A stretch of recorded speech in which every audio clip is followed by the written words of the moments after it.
Ahora viajemos a la mística penumbra del Antiguo Oriente. Aquí, en la China de los tiempos antiguos, los susurros del cosmos danzaban en el viento y la fuerza vital de la creación, el Qi, fluía como un río inmortal a través del telar de la realidad. Los taoístas, eruditos del camino celestial, sabían de este río, vivían bajo la sombra de sus aguas vivientes. Buscaban la armonía con el pulso del universo, el equilibrio esquivo conocido como el Wu Wei. La magia en este contexto no es una simple ilusión de trucos y engaños, sino un instrumento de introspección y entendimiento, una llave para desbloquear la eternidad, para dominar las fuerzas de la naturaleza y para descifrar el enigma del mundo espiritual. La sabiduría de la antigüedad se consagra en sus manuscritos venerados, el Tao Te Ching, el tratado filosófico de Lao Tzu, fundador del taoísmo, un faro de sabiduría que iluminaba el camino hacia la sintonía con el Tao, el latido del cosmos.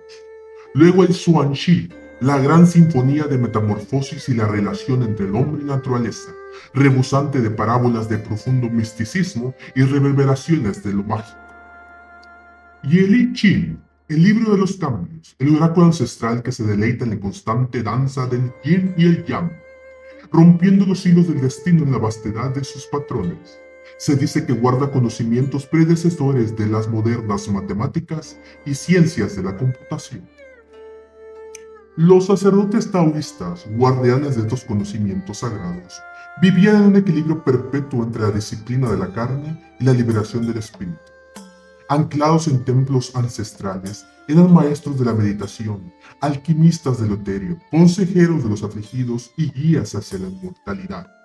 Los ancianos taoístas, sus almas curtidas por la austeridad y la constante búsqueda de la perfección espiritual, eran fuentes de luz en las sombras de la ignorancia y la enfermedad. Los años de estudio y práctica eran la forja donde se moldeaban estos sacerdotes, inmersos en las profundidades de los textos sagrados y la destreza de los rituales y las prácticas mágicas. En sus manos, la escritura se convertía en la vara mágica que trazaba puentes entre el presente y la sabiduría ancestral, asegurando que la luz de los conocimientos antiguos nunca se extinguiera. A través de su vida y su trabajo, la esencia de la magia taoísta florecía como un jardín eterno. Su fragancia impregna el lienzo de la historia.